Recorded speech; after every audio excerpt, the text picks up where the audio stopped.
Welcome to Game Record Basketball. We're going to focus on how to shoot a basketball properly and effectively today.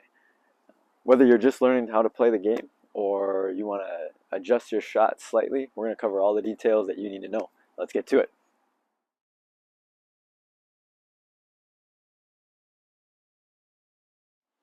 First thing I want to mention is there's not one way or a perfect way to shoot a basketball and have success. We're going to cover a lot of different details, and you can take those and make them work for you based on your age, strength, body mechanics. And ultimately, you just want to find a shot that's comfortable, that has good rhythm, and can be repeatable going forward. So the first detail we'll focus on is shooting hand placement. I shoot the basketball with my right hand, so I'm going to use that as the example. Now you can either just hold the basketball with your other hand underneath. I'm not really worried about where that is. You can put a chair or a table and just set the basketball on it. So you can focus in on putting your hand kind of on top of the basketball and where that goes. The first thing that you're going to do is find that air valve that every basketball should have. And we're going to kind of focus in on where kind of your fingers will line up. Three different options that you can choose to use. First would be having your index finger on that air valve. Second could be your middle finger on that air valve. And third will be the kind of splitting the air valve with your index and middle finger.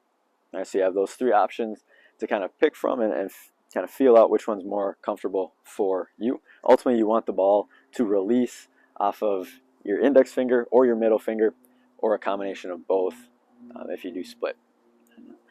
Secondly, you want your hand to be spread, or your finger spread wide in the middle of the basketball. Again, no matter what your lineup is, you want to make sure that it's spread wide. Thirdly, and you can see this as I kind of go up into the shot, you're going to want just a little bit of a gap between the palm of your hand and the basketball.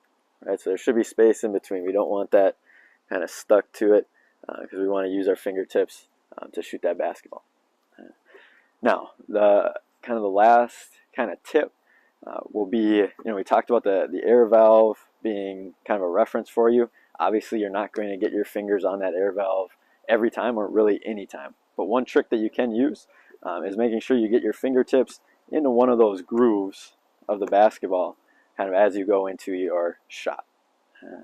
Now, one thing to focus on as far as just kind of working on that shooting hand placement is just kind of a simple drill. You don't even need a hoop. You can use a hoop if you'd like. But just getting your shooting hand into a good spot, okay, bringing it up and shooting it to yourself. Again, focusing in on getting that hand placement wherever you want it.